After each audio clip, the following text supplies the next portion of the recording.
मुश्किल होगी। ओके, अब भाव देखिए, एमसीडी के चुनाव पहले भी हुए हैं, कितने चुनाव हो चुके, कभी भी इतने बड़े नहीं हुए थे। अब ये इतने बड़े क्यों हुए, उसके पीछे वजह है। वजह ये है कि अरविंद केजरीवाल असेंबली में जीतते हैं, पिछली बार एमसीडी का चुनाव हार गए, मोदी जी ने सब कैंडिडेट सब बदल दिए, मोदी जी के नाम पर वोट पड़ा और वो जीत गए। पहले लोग समझते थे कि मोदी जी के नाम पर सिर्फ लोकसभा में वोट पड़ता है, असेंबली में भी कहीं कहीं पड़ जाता है, पर एमसीडी में पिछली बार पड़ा, इस बार नहीं पड़ा। इस बार क्यों नहीं पड़ा? 102 सीटें जीती, पर वैसा नहीं पड़ा कि चलो ये एक टर्म और दे देते हैं मोदी। देखिए, मोदी जी की हम बात करते हैं, लेकिन लगातार आप ये भी तो देखिए कि 2014 से लेकर मोदी जी लगातार सत्ता में हैं।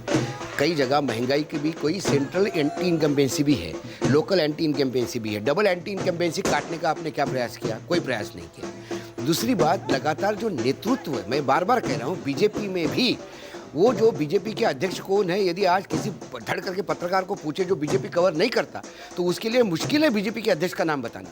पहले ऐसा नहीं था, कांग्रेस कवर करने वाला भी आदमी खुराना जी को जानता था, साहिब सिंह वर्मा को जानता था। आजकल वो लोग हैं कहाँ?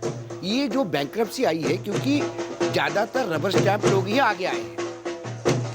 ये लगातार केजरीवाल क्या करेंगे आगे? केजरीवाल देखिए, इसके आगे का एक साल 2 साल की उनकी स्ट्रेटजी बताइए। मुझे बताइए। अभी तो सबसे पहले आपके गुजरात ऑफिस में जश्न हो रहा है।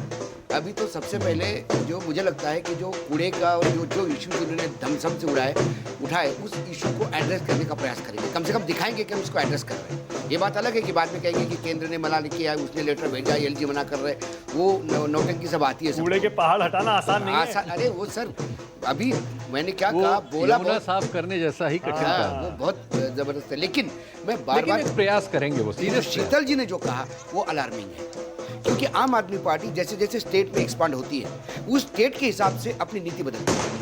जब दिल्ली में थी और पहला चुनाव लड़ा तो महात्मा गांधी सब कुछ थे। उसके बाद में पंजाब में जाते तो शहीद भगत सिंह सब कुछ हो जाते, महात्मा गांधी को लॉकर में रखते। अम्बेडकर साहब और आप अम्बेडकर साहब जैसे आप गुजरात में चले गए, अम्बेडकर साहब भी पीछे चले गए, भगत सिंह भी पीछे चले गए, हिंदू अपने लक्ष्मी गणेश आ गए। तो उससे क्या होता है कि आपका जो एक वोटर है बेसिकली, जैसा माइनॉरिटीज, कांग्रेस से बिल्कुल नाराज माइनॉरिटीज आम आदमी पार्टी से खुश था। आज वो वहां से छिटक गया है, क्योंकि बिल्किस बानो के बारे में आप चुप रहे। आपने कहा कि इसका जवाब देने की जरूरत नहीं है। स्टेट अगर आप राज्य दर राज्य जाएंगे तो नेशनल पार्टी के भी पॉलिसी बदलती है, वो भी फंसते हैं कई बार। नेशनल पॉलिटिक्स जो है, जो पार्टियां हैं वो कई सालों से है। बीजेपी की विचारधारा हिंदुत्व की है। उन्होंने कभी नहीं बोला कि बिल्किस बानो के लिए हम रोएंगे, कभी नहीं बोलेंगे वो। कांग्रेस जो बोलेगी वो बोलेगी, कांग्रेस ऐसा स्टैंड नहीं बार बार करेगी जो कांग्रेस ने पहले किया। माइनॉरिटीज के कॉन्टेक्स्ट में आपका ये तर्क स्वीकार कर लेता हूं, मैं उससे सहमत हो जाऊंगा। अब दलितों पे आइए। गौतम ने ऐसा क्या गलत कहा था जो अम्बेडकर जी ने नहीं कहा था? क्या केजरीवाल जी ने कभी गौतम के उस स्टेटमेंट को देखा? क्या अम्बेडकर जी के उस भाषण को सुना जिस दिन उन्होंने नागपुर में अपना धर्म बदलते हुए कहा था? लेकिन आपने गौतम पे एक्शन ले ली क्योंकि आपके प्रेशर था। बीजेपी प्रेशर करती है और आप एक्शन लेते हो, यही तो प्रॉब्लम है। पर पॉलिटिक्स तो यही है ना भाऊ। पॉलिटिक्स यही है तो फिर होगा क्या? आपको एक जगह दलित वोट मिलेगा। अगली बार कांग्रेस जोरों शोरों से यदि कहे पंजाब में गौतम को शहीद क्यों किया, बताएं। आज बताए गौतम। और इसी तरह की बैलेंसिंग तो बीजेपी भी करती है। उसको हिंदुत्व वाला वोट भी चाहिए, दलितों का भी चाहिए, दलितों का, और वो लेती भी है बैलेंसिंग करके। दलितों को वो हिंदू कहती है, आंबेडकर जी को आज भी पूछती है। गौतम यदि होता बीजेपी में तो उसको इस्तीफा नहीं देना पड़ता। क्या टेनी महाराज को इस्तीफा देना पड़ा? अगर गौतम जी बीजेपी में होते, माफ करिए, इस तरह की शपथ के कार्यक्रम में शामिल ही नहीं होते। नहीं, मैंने क्या, नहीं हो भी जाते। नहीं होते। मैं कहता हूं उसमें के बाद क्या होता मालूम है?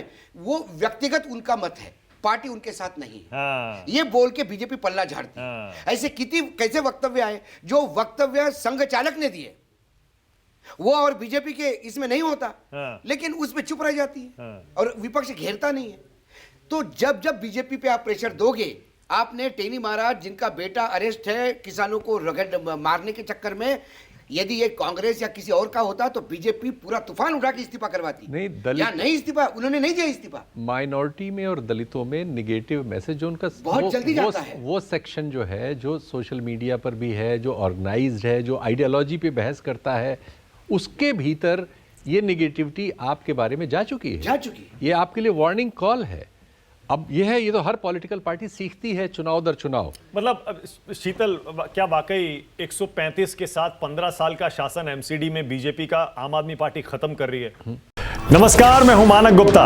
अगर आपको हमारा ये वीडियो पसंद आया हो तो इसे लाइक और शेयर जरूर करें, और हां, हमें सब्सक्राइब और फॉलो करना ना भूलें। ताकि आप देश और दुनिया की कोई खबर मिस ना करें।